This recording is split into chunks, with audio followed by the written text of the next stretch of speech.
This is Dave Monk, your Prairie Monk, WAFT Champaign, 90.1 on your FM dial. And Dave on the board. This is August the 28th, 2016, and as always, the Prairie Monk is a program about local ecology and conservation and whatever else Dave has been up to in the past days or weeks. Okay. After we put in pictures and rendered our program last Sunday, which we do usually after this broadcast, so we make it a TV program which goes up on 1 o'clock on Friday and 6 o'clock on Tuesday, the following Tuesday. Then it gets rendered to YouTube, so you can get it any place, any time. The quality is probably a little better if we give you a direct link, but you can get the message. As you can spot check some of our programs. We've got something like 101-hour programs up there now. And Dave has been instrumental in getting this stuff into action. And also trying to archive it with the Urbana Free Library and with WEFT. WEFT is instrumental in this. Urbana Free Library is instrumental, and so is Heartland Pathways, which does a lot of the basic work. So Sunday, after putting together our program, I went out to Route 150 and Main Street, Urbana. That is the start of the Kickapoo Trail, 25 miles from Urbana to Danville. It drops in on the Kickapoo State Park. We don't have the end that gets into Danville yet, but we hope that we will in the future. You can still get into Danville through Kickapoo State Park. But there's one little piece of prairie at between Main and Route 130 going south. It's just in front of Walmart. And it was an extremely good native prairie. It's not so extremely good now because it has been messed around with a huge intersection and widening of the road and mowing of the territory. And I had been out there previous to last program to note with great joy that the railroad bed had not been mown. The creatures were still there. There was a groundhog. The railroads attract groundhogs. The railroads don't necessarily enjoy that because a groundhog can burrow its way under the railroad line and result in a derailment. And sometimes there's a crowd. But as I was photographing the unmown territory, a friend came along and wanted to know what I was doing and why, and so we talked, and then we went out to the other end of the trail near St. Joe, where an old highway spins off the modern highway, and it services about 2 or 3 houses, and it is there alone, and it hasn't been mown. After years of mowing, the prairie is beginning to grow through. Some of the plants that come up first are the deep-rooted silphiums or cup plant or not. No, I don't see any cup plant there. It was just dock and compass plant, but a lot of other things. And we didn't put them into last week's program because we can only drop a few pictures in. And but we do make links, and we might just make a link of this one. I was intrigued to find that the mowing was not right out to the road. There's the free growing of the prairie plants. I walked it, and I was very, very pleased. the situation changed very quickly because I went to a very friendly Forest Reserve meeting about the Kickapoo Trail at St. Joe, and I noted with sadness that the road had been mown on both sides.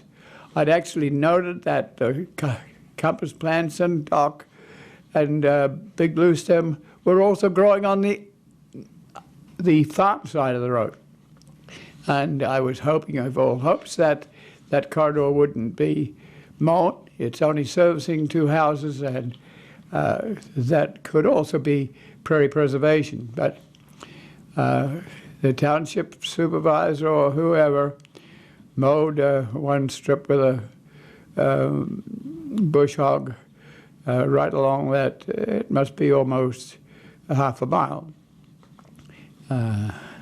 Not too bad. In the long term, we hope to do enough work to convince people that we don't have to mow that sort of territory. It's not invading anyone. It's allowing the prairie to express itself. But most people have been getting rid of prairie for 6 generations, so they don't really realize that we're down to 0.01% of what we had because the adjacent soils are so valuable for farmland. So it's time to cherish these little places. I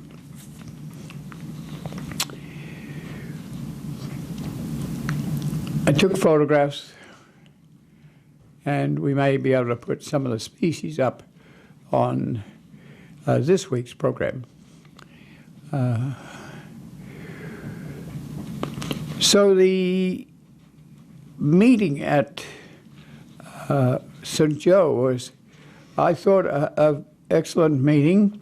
It brought together a lot of people, adjacent owners especially, people, administrators like BJ, who is the mayor of St. Joe and has been a supporter for a long, long time. People who walk, people who run, people who salvage on pieces of the road. And we spoke about some of this last week. But they had photo representations, a whole book. You could walk it through from Urbana to Danville. You could talk to people about bridges over Union Pacific Railroad or at Glover. You could talk about the old highway, which is labeled on some maps as the police picnic ground area, I think. And just that sort of conversation, getting to know each other, getting to know board members of the Forest Reserve District, to talk to Dan Olson, who is the director, to ask questions about ties, where we have had ties on that territory to fill in the spaces between bridge ties, and so we may use those to work on a historic railroad between Whiteheath and Seymour. So lots of different things, and I was just so pleased. One of the problems I see with this, we have a trail which is a virtual highway. That's because of the needs of ADA, the EPA, and other agencies that want to make sure of themselves. The bed has been capped. That means the ballast has been straightened out or bulldozed just so it's flat, and recycled road material has been put down. And so the concern there is the possibility of creosote in ties that often are 100 years old. So the danger is not great, so capping is okay. It's capped, I think, with about 10 inches of road pack, not necessarily road pack, but recycled road materials. My concern is that corridor now is wide enough that it's not really a nature trail. It's wide enough to take vehicles. So if you have that luxury, you also have the luxury of a wide enough trail to take a ranger and a pickup truck, a forest, a fire department truck, or ambulance, or what have you. But also you need to maintain these places. And so the experience with other trails has been that you need to be able to get a tandem truck across there. And I'm especially concerned about getting it across the bridge over the Salt Fork. That bridge accumulates some trash every once in a while, and perhaps over 15 years or 25 years, that trash needs to be removed, or it will kindly remove the pylons underneath the bridge. So the bridge needs to be accessible to a hi-ho that can lean over the side with a chain and pick up a tree or two that's come down the cutoff. A cutoff being where you take a meander and cut through the gooseneck to allow water to escape so that farmers that settled here could grow crops. That cutoff sometimes is developing its own meanders, and so trees get to be washed down towards the bridge, and if they're left there, they can damage the bridge pylons. So you need to sometimes have equipment on the bridge.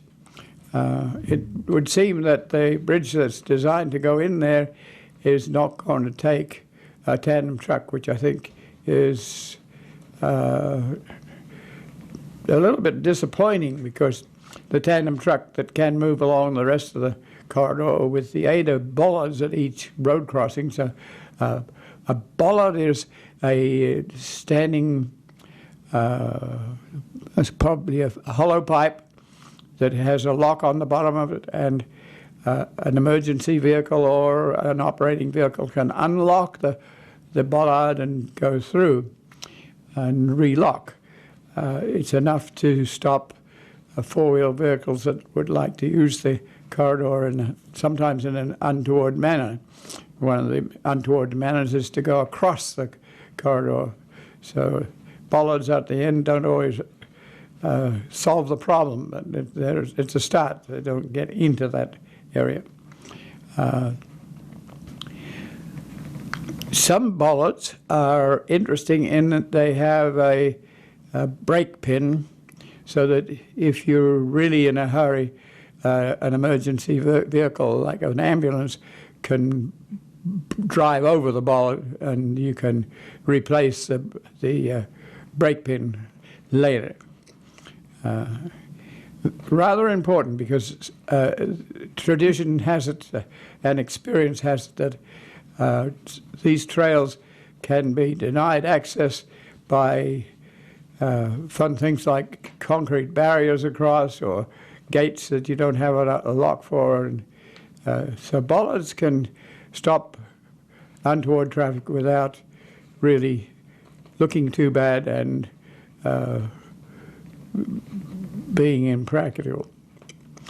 One of the problems is that if we have prairie especially, and that's what I'm aiming at, I want to see the prairie return as it was 20 years ago. And so the trees have largely been removed, and the prairie will come back. That means that you have the problem of grass fires happening every once in a while, and there's therefore the need for fire trucks if necessary. And there were people there who were disappointed that the trees were gone. Their heads were going to be more vulnerable to sunlight, I can offer the suggestion of a hat and the realization that this territory was prairie, not forest, except along the riverbanks. And this is not a riverbank, this is crud forest returning after drainage on either side of the railroad. If you didn't have that drainage, the trees that like to come in would not come in because they don't like wet feet. And so, okay, what else did we do there? I think that's enough to give you an idea.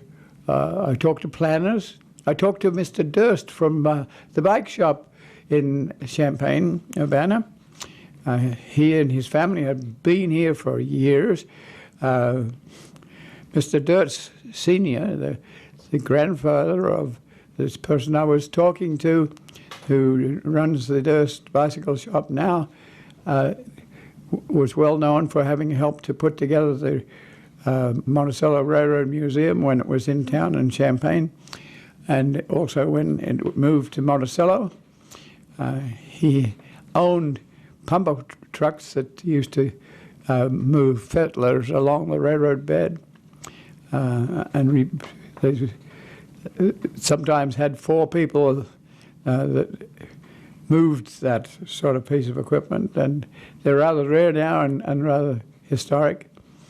And I think Mr. Durst, Senior, had some of that sort of equipment and a lot of railroad interest.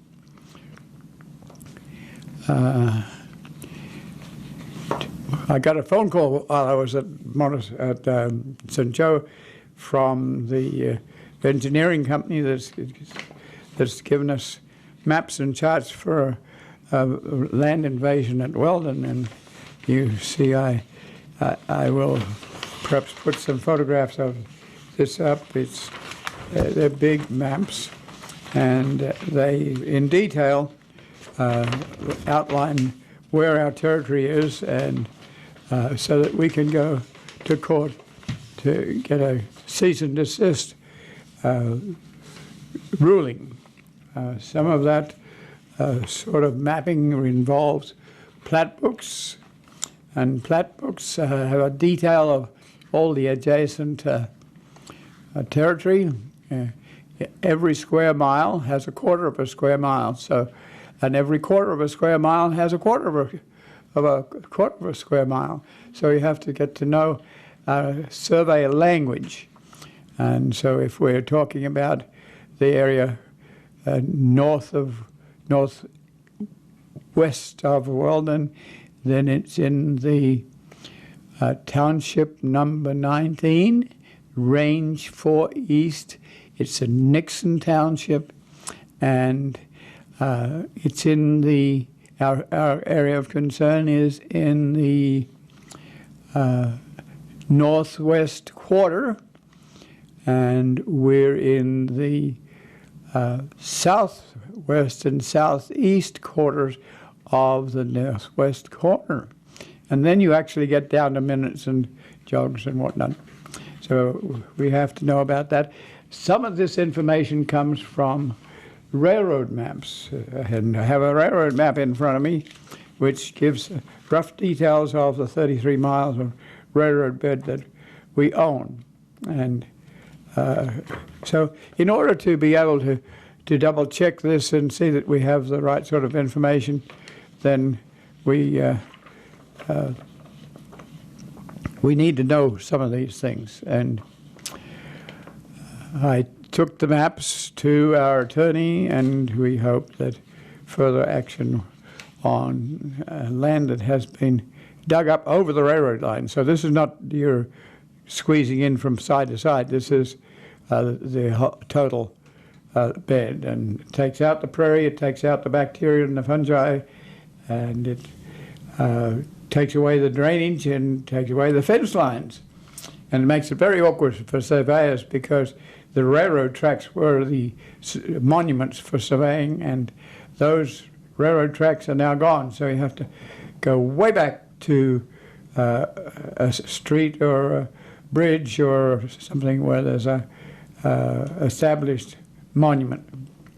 Now, longtime listeners have heard some of this. You've talked about how out on the outskirts of the town of Weldon, there is at least one farmer who looked beyond his own property line and said, you know what, there's all that perfectly good land there that's got great, Midwestern Illinois soil, and all it's just weeds in his view. And so for a long time now, I know that you've had incursions from again at least this one farmer in that area. But as you've said, that was merely pushing in some number of yards from what was legally the farmers into Heartland Pathways turf. You're saying that it's actually gone beyond that now, all the way back to the raised area where the train tracks used to be, and what they've gone through that area, and it's now flattened so that also can be used as farmland free of charge to the farmer. He hasn't asked about this, isn't renting No yet. rental. The rental on this is about 3 acres. Now is that 3 acres? You've got this narrow 200-foot wide space or something like that. How far are we talking about? It's 100 feet wide. Okay, and for what Sometimes length? it's 80 feet wide. It varies, so he's taken over the 80 feet, and it's growing corn. For which what is length nearly of ripe at the present time? What length of the train line then? From 1/4 of a mile. a quarter of a mile by 80 some feet Yes. wide. Okay, so again, people who've heard this before, or especially if you've gone online and looked at the pictures, you've seen how the incursion is merely tens of feet or something from what was already used as properly used as cropland. Now it's gone beyond that, from 20 feet to 80 feet, 4 times the distance, Yes. going all the way across and taking out. Let me just look at the map to see what. And if this still doesn't make sense, we will be sure to have pictures online. This would be a great time to jump in and say, for like over 3 years now, the videos have gone online of these episodes, so you can see pictures. You can bet there can be pictures of what Dave is talking about right now. It's 100 feet wide. At Okay, that point. now it's not 100 feet to each side of the train so tracks. if you're walking across the railroad line, say the train was there and you're going to walk across after the train went, then you have a ballast in the middle that takes up about 15 feet. And then on either side we have prairie possibilities, because the soils there were not disturbed very much by the railroad going through in a linear manner. They had equipment that would carry rails, and then they'd take a crane and they'd put in rails, and you move your equipment up and make the rail as you were going. But the width in this case is 100 feet, and that's enough for the rest of on either side to be prairie. And it really, I have to sympathize with the farmers. This includes prairie, but it also includes invading weeds. And so Manifest Destiny says that if you are adjacent to a property that is not using itself properly, whether you're Indian or whether you're a Heartland Pathways, then you have the right to do a higher and better use. And that is the claim at that particular location. I must have to say that most farmers have been very respectful of our corridors, and they also realize that we need that genetic gene pool. When you're down to 0.01%, you almost have no gene pool left, no genetics. And 2/3 of the state was prairie. So if you want a future plant or a biochemical, you need this stuff. And many of the farmers are well educated, and they know that this is important. If you're going to do GMOs, then even some of that sort of biochemical material may have to come out of this sort of situation. But not everyone puts that as the highest and best use. They tend to want the extra money that comes from extra rows of corn and soybeans. So yeah, we brought that home, and I dealt with it, and went to the attorney, and that's sort of part of the name of the game. We have to do those things and know about it. Then there was a letter from Stephen Packard. He's a been a forte in prairie preservation throughout the state, has written widely, and he had been attending the North American Prairie Conference and had been on the field trip which went to cemeteries. Well, there's a very nice original cemetery of 5 acres. It's west of Forest, Illinois, and that was on the field trip that Jamie Ellis was running. And Stephen was impressed by the amount of sweet clover. So he had proselytized about 38 or 40 people and agencies to beg for a workshop to remove sweet clover, white sweet clover. The yellow sweet clover has already been through, but white sweet clover seems to be dominant there, and it's especially dominant around the edges. The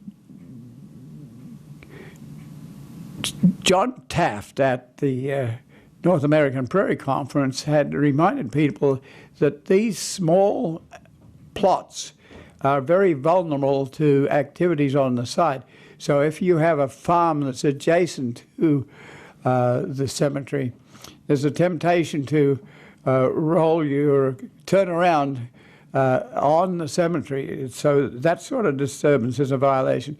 There's also a tendency to mow, and in this case, mowing can encourage the clover. In the center of the 5 acres where the bulk of seed that's sweet clover has not reached, then the prairie remains fairly pure. But you can see that each year, especially if each year you do a little bit closer to the edge, then you have 2 or 3 feet of invasive type vegetation which denies the nature and screws up the soil. So as a result, Grand Prairie Friends and the Master Naturalist Program and a number of people from the Department of Natural Resources, from the Illinois Nature Preserves Commission, which is part of this show, they came and pulled sweet clover.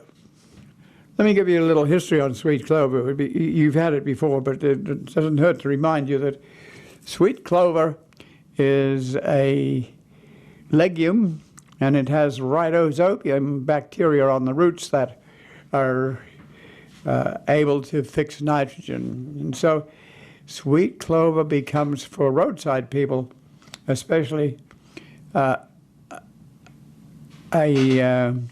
perpetual or permanent fertilizer.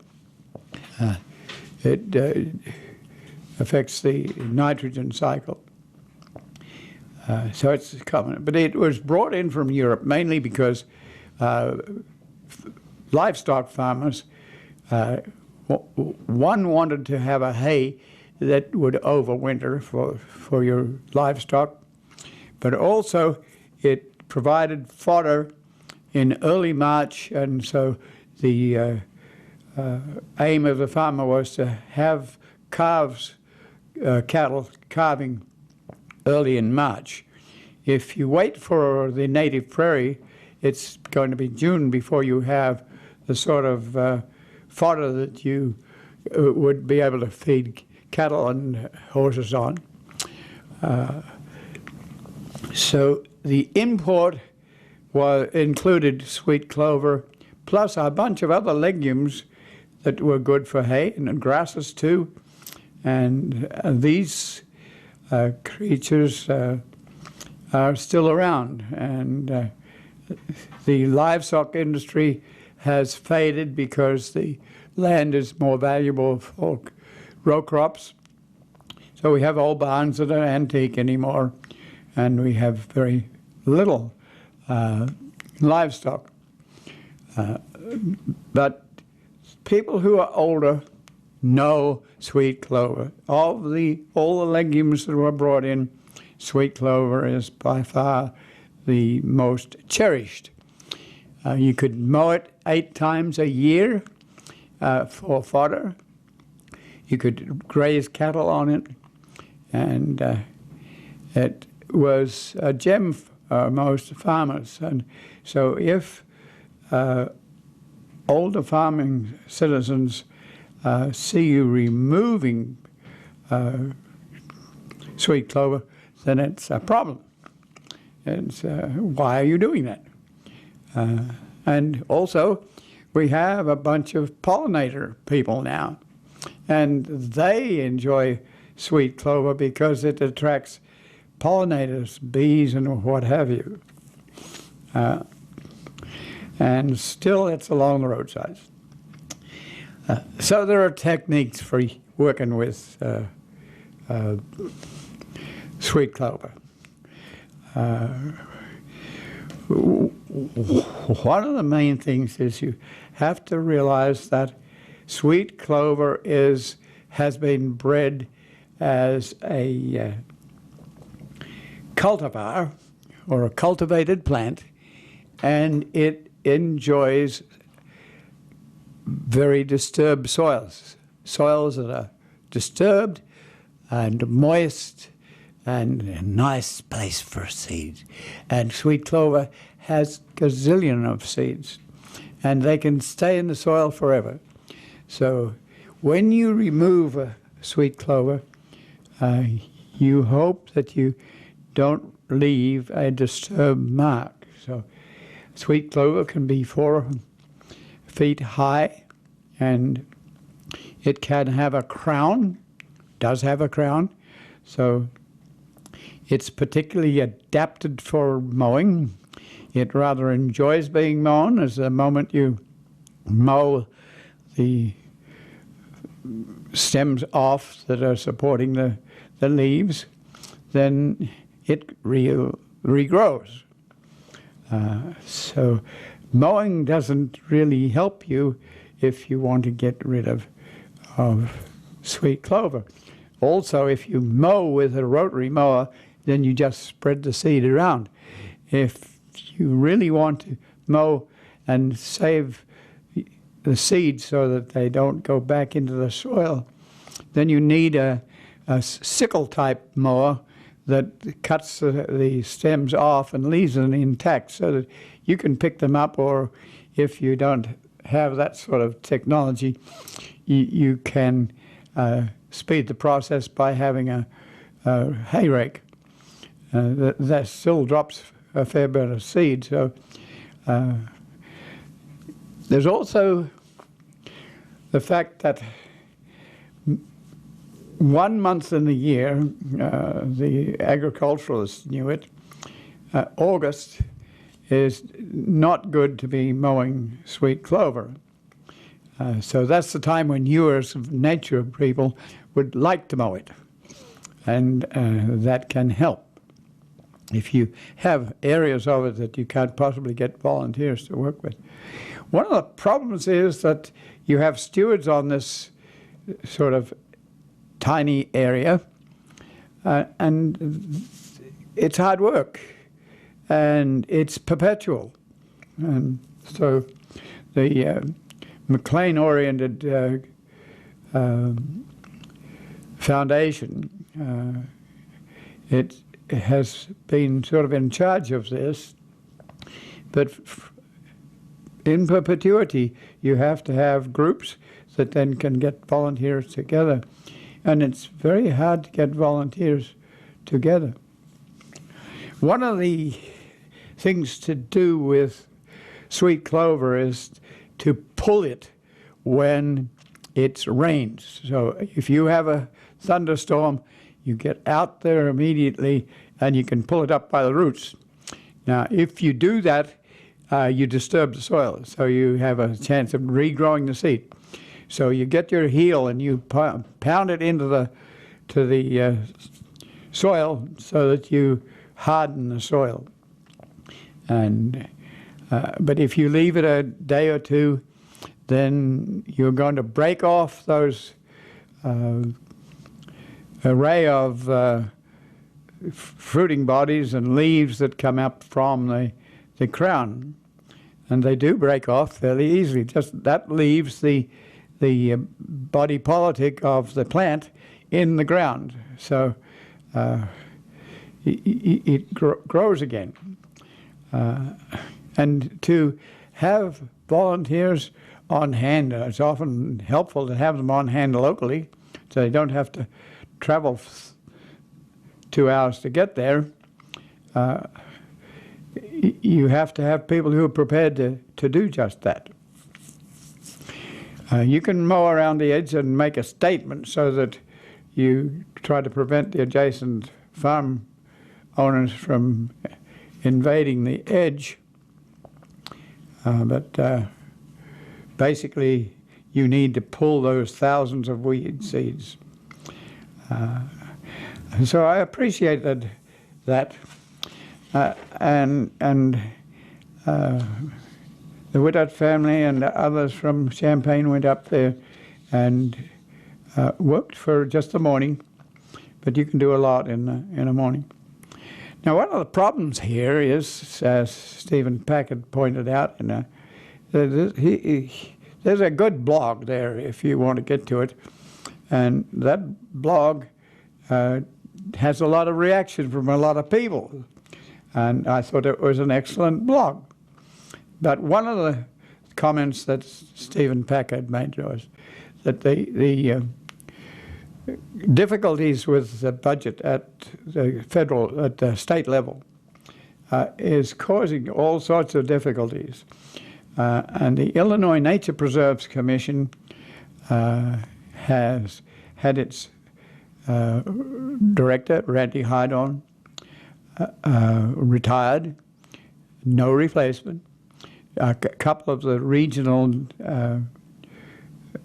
associates have retired, so there's some people are having to take over counties and counties of supervision.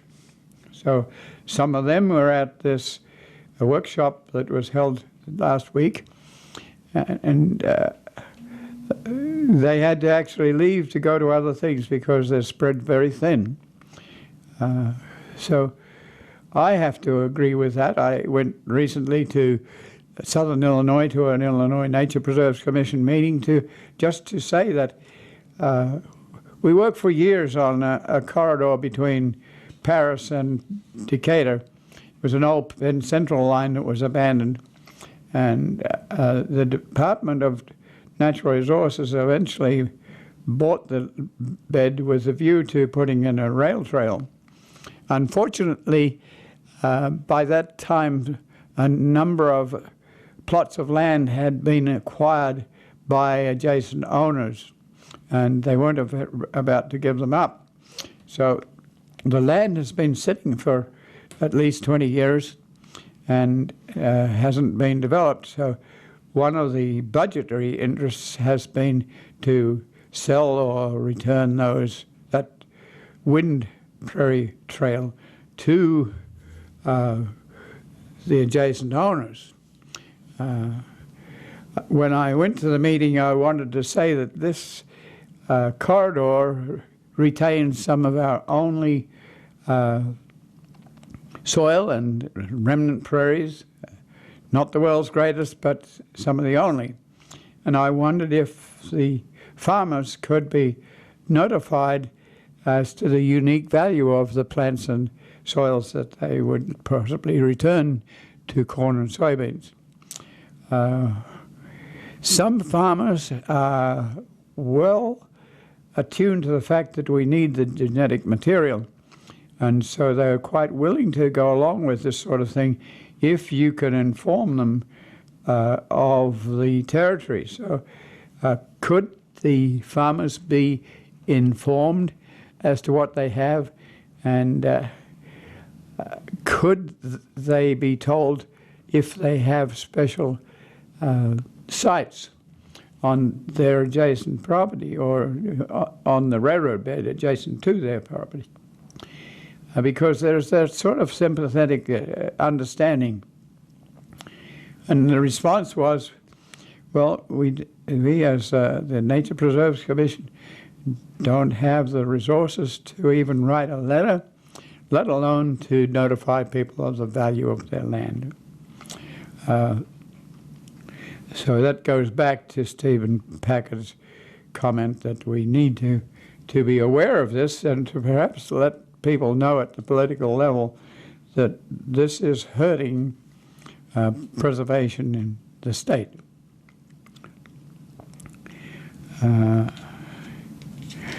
I am aware that that corridor has bridges on it, and the historic railroad that we're trying to establish, it's called the Champaign, Havana, and Western Railroad, being largely sponsored by railroad engineers and the Scott family.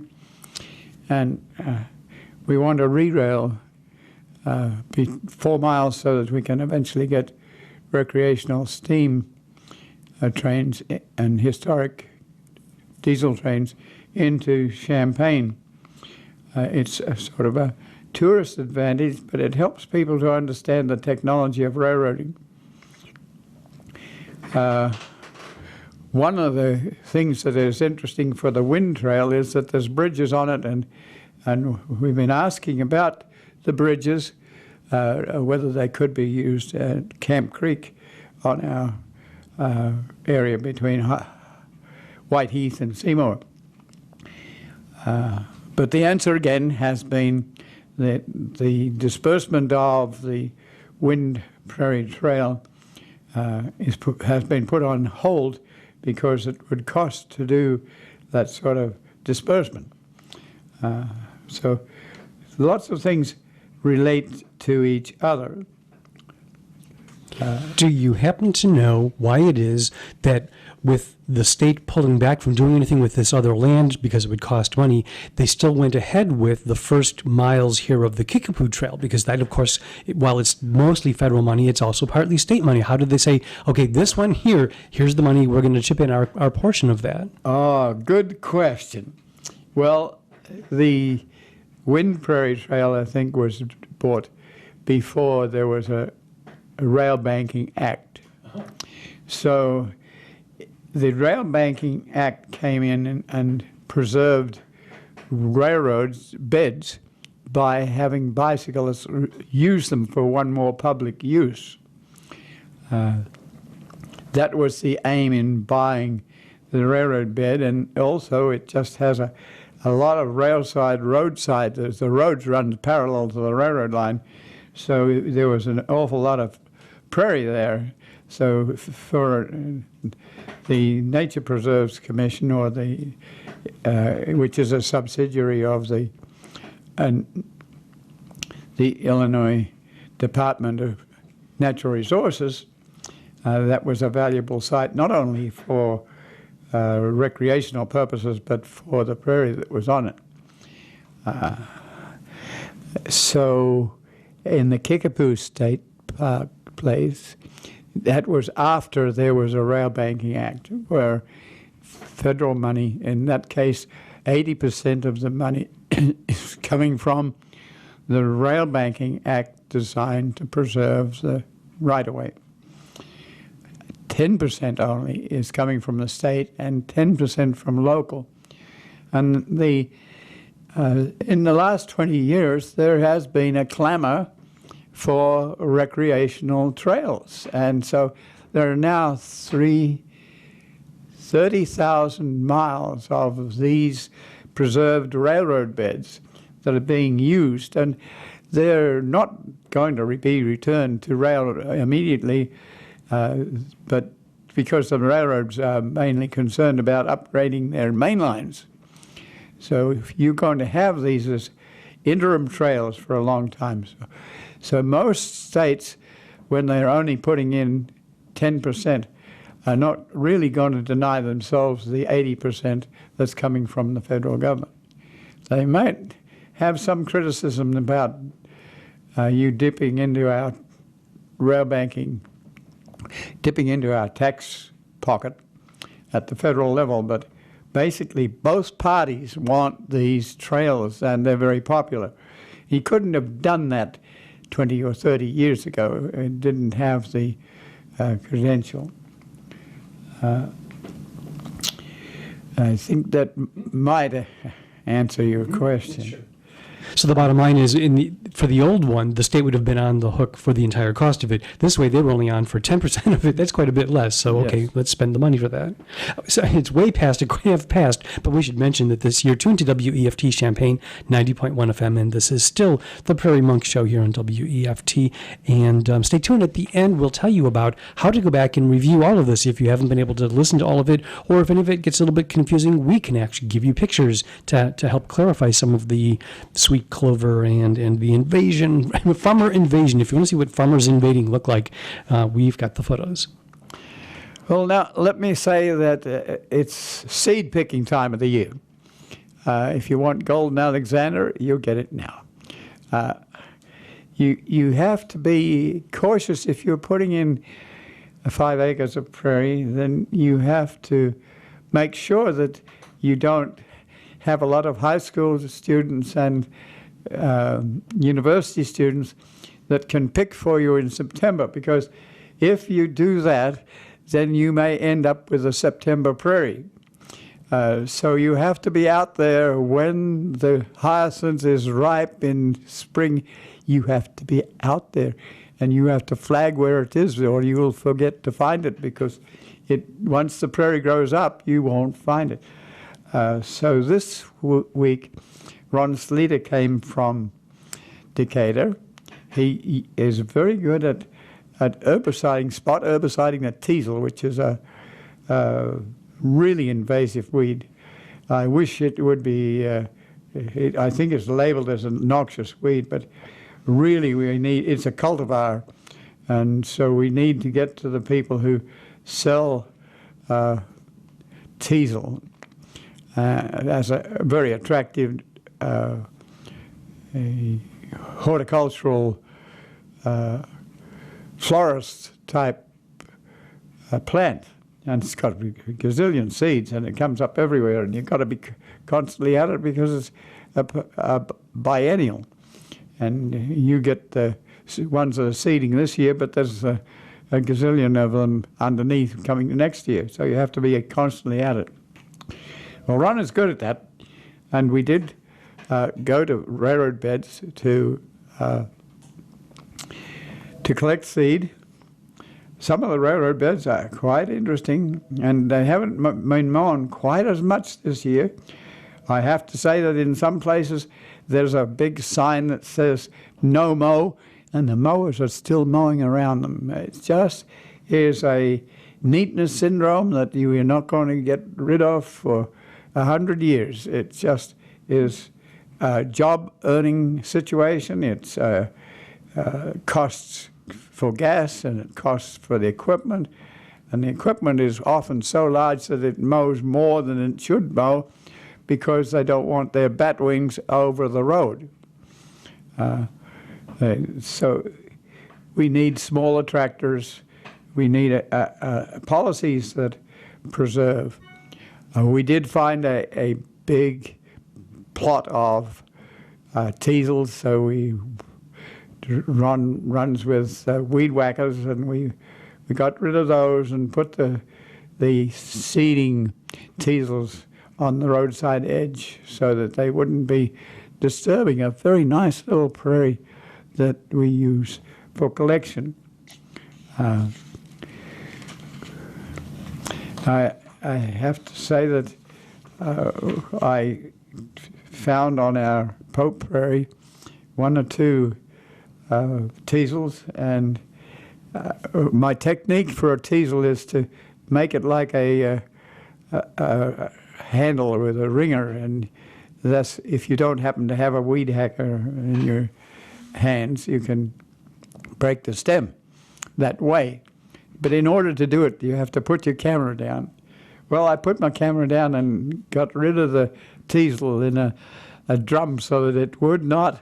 We have drums to indicate that we own this 9 acres. And so I did that, and I put my camera down. And do you think I can find it? I've been up there twice now, and my single lens reflex is somewhere in the grass, and we know exactly where it is generally, but there's a lot of vegetation there, and the vegetation is doing very well.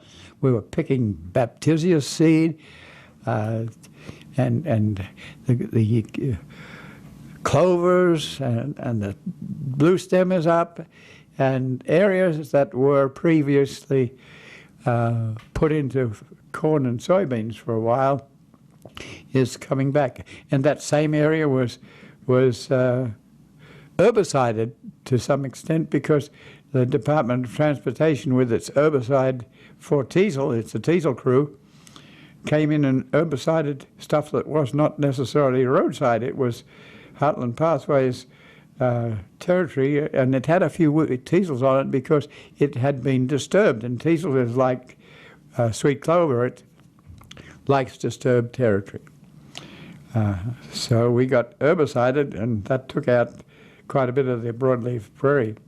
But it's coming back, and we hope it will eventually have some of the interest in the area, which is coming back very nicely. It was a gravel pit, and it doesn't have much teasel on it because teasel, once again, likes to, and also the sweet clover. On the gravel pit area, it's like gray seal till, and it doesn't really support those weeds, those cultivar weeds. I distributed some of the seed that I'd collected along with Ron. And so we're dipsy-doodling in seed. We hope that it will be like unto the prairie that existed 10,000 years ago. We have to know that prairies, like other ecosystems, are dynamic, so we can't figure out. We need these little pieces like Western Cemetery to really let you know what was in the past. And then we have to hope that the bacteria and fungi are there. And to my great joy, there were the Boletaceae fungi growing. They're like big mushrooms, only they're like a football, growing in the soil. So I noticed that there was only 1 or 2 seasons for agriculture. So the microorganisms in the soil are there. And the insects are there. The butterflies. And I had a real conversation with one, a praying mantis who was sitting there waiting. And the banana spiders are active. They're catching all sorts of insects, and they wrap them up. And this is just very dynamic, and it's nice to see that happening. And but we're still vulnerable to people who dump stuff along their side, and we're vulnerable to people who get in there with four-wheelers and destroy it. We haven't had that happen for about 3 years now, but I can still tell where the tracks are for those sorts of activities. But very, very pleasing. And I thank Ron Sleater for coming and doing that. It's very near the end here. I think we've got about 4 minutes.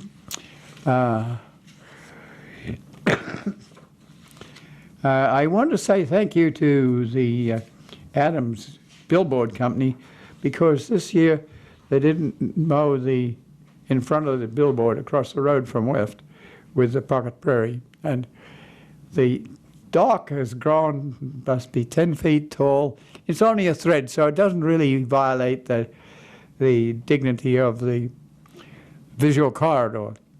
But it's been very nice to see the the little blue stem and the culver's root and the baptisia and the rosinweed and all those plants expressing themselves right in downtown Champaign.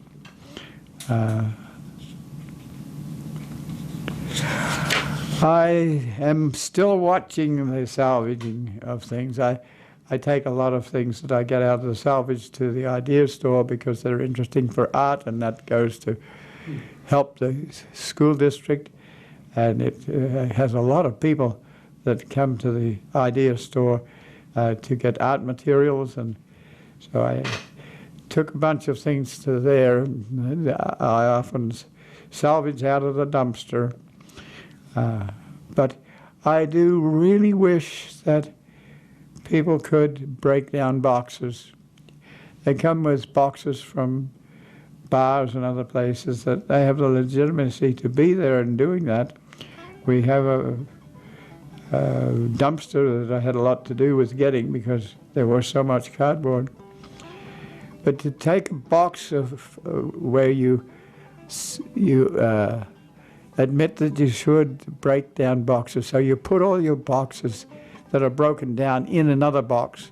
Then you throw the whole box in the dumpster. And that takes up so much room, and it's very hard to get it out of the box, out of the dumpster. So I almost want to say to some of these people who are doing this that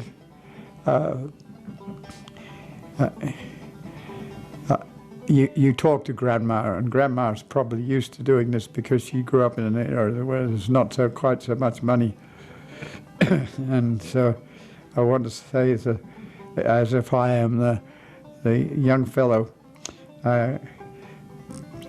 Grandma, could you please teach me how to break down a box? Because my mother never taught me to do that. And it's just being a little sarcastic, but just this week there was a 3 or 4 foot video screen in the garbage system, along with 2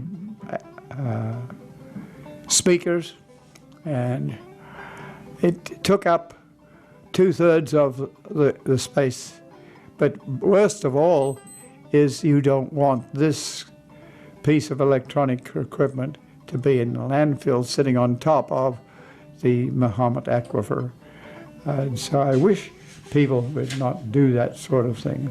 30 seconds. I think we're winding up right now. Thanks for listening. This is Dave Monk, your Prairie Monk, WEFT Champaign, 90.1 on your FM dial. And Dave, be out there and help. And Dave on the board.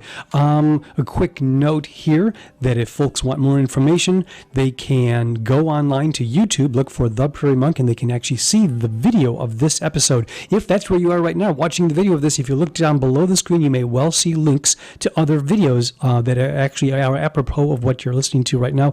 And off to the right of this video are all of the other 120 plus videos that represent all the other shows, and some specialty videos that we've done, including videos specifically to the Pocket Prairie, Lake Park Prairie, and Pope Prairie.